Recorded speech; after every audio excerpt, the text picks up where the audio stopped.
अवधूत चिंतन श्री गुरुदेव दत्त श्री स्वामी समर्थ तुमचं सगळ्यांचं आपल्या चॅनलमध्ये मनापासून स्वागत आहे। श्री नरसिंह सरस्वती हे श्री दत्तात्रयाचे दुसरे अवतार मानले जातात। श्री नरसिंह सरस्वती यांची जयंती दरवर्षी पौष शुक्ल पक्षाच्या द्वितीयेला साजरी केली जाते। श्री नरसिंह सरस्वती 2025 ची तारीख 22 डिसेंबर रोजी आहे। म्हणजेच आज आपण नरसिंह सरस्वतींची जयंती साजरी करणार आहोत। श्री नरसिंह सरस्वती 14व्या शतकात महाराष्ट्रातील कारंजा येथे राहत होते। असे मानले जाते की लहानपणापासूनच त्यांना आध्यात्मिक प्रवृत्ती होती। त्यांचे बालपणाचे नाव नरहरी होते।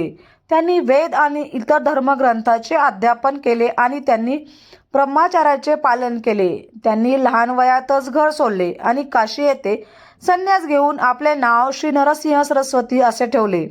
भारतातील अनेक ठिकाणी प्रवास केल्यानंतर ते कर्नाटकातील गाणगापूर येथे स्थायिक झाले।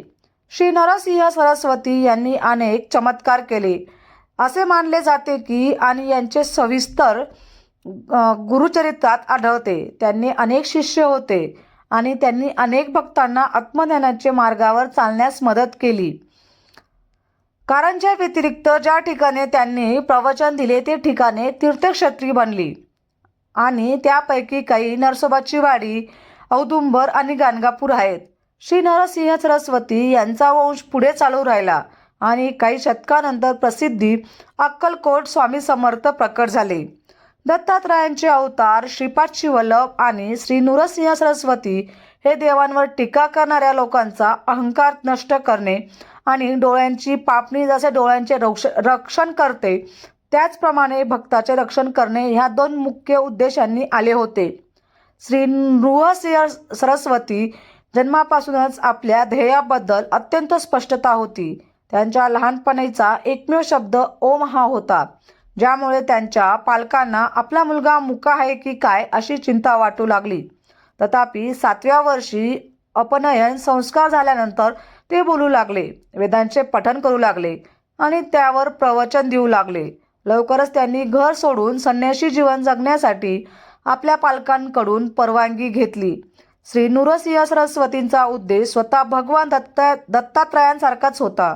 त्यांचे ध्येय मनुष्यामध्ये सनातन धर्माची पुनरावृत्ती करणे आणि त्यांना जन्ममृत्यूच्या चक्रातून मुक्ती मिळवण्याचा मार्ग दाखवणे हे होते। त्यांनी आदि शंकराचार्यांकडून सांगितलेल्या शास्त्रीय ब्राह्मण गुणांचे आणि शिस्तीचे पुनरुज्जीवन केले। त्यांचा वंशाचे हे होते। श्री नरसिंह सरस्वतींनी जसा प्रचार केला की मोक्ष मुक्ती मिळवण्यासाठी धर्मग्रंथांमध्ये वर्णन केलेल्या तत्वांचे आणि शिस्तीचे काटेकोरपणे पालन केले पाहिजे। ब्राह्मण हे समाजाचे आणि समुदायाचे आध्यात्मिक संरक्षण आहेत। त्यांच्या मते कलियुगात ब्राह्मणांनी आपली शिस्त आणि आध्यात्मिक वारसा सोडला आहे। नृसिंह सरस्वती हे एक संत आणि अवतार होते। त्यांचा प्रभाव अशा युगात समाजावर महत्त्वपूर्ण ठरला जेव्हा हिंदू संस्कृती आपल्या मूळ मूल्यापासून दुरावली होती।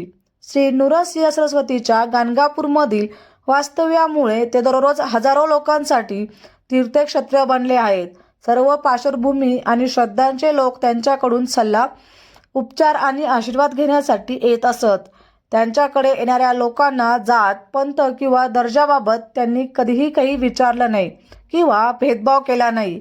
त्यांनी सर्व पुरुष, स्त्रिया, गरीब किंवा श्रीमंत यांची काळजी घेतली। श्री नरसिंह सरस्वती लोकांना त्यांच्या घरामध्ये आणि हृदयांमध्ये आध्यात्मिक ज्योत पेटत ठेवण्यासाठी आवश्यक असलेल्या शिस्तीचे मार्गदर्शन करत होते। त्यांची मने शांत केल्यानंतर ते त्यांना ईश्वर मार्गावर आणण्यासाठी आणि आध्यात्मिकदृष्ट्या प्रगती करण्यासाठी मदत करण्यासाठी आध्यात्मिक उपदेश देऊ लागत, जेणेकरून ते जन्म मृत्यूच्या दुःखातून काय मुक्त होतील। म्हणून तुम्हीही नरसोबा म्हणजे श्री नरसिंह सरस्वती यांची जयंती आज तुम्ही साजरी करू शकतात। म्हणून तुम्ही नक्कीच आवर्जून साजरी करा। आणि आजची माहिती महाराजांच्या चरणी रुजू करते आणि आजचा व्हिडिओ इथंच संपवते। व्हिडिओ आवडला असेल तर लाईक, शेअर आणि सबस्क्राईब करायला अजिबात विसरू नका। परत भेटूया अशाच सुंदर व्हिडिओ सोबत। तोपर्यंत सर्वांना श्री स्वामी समर्थ। धन्यवाद।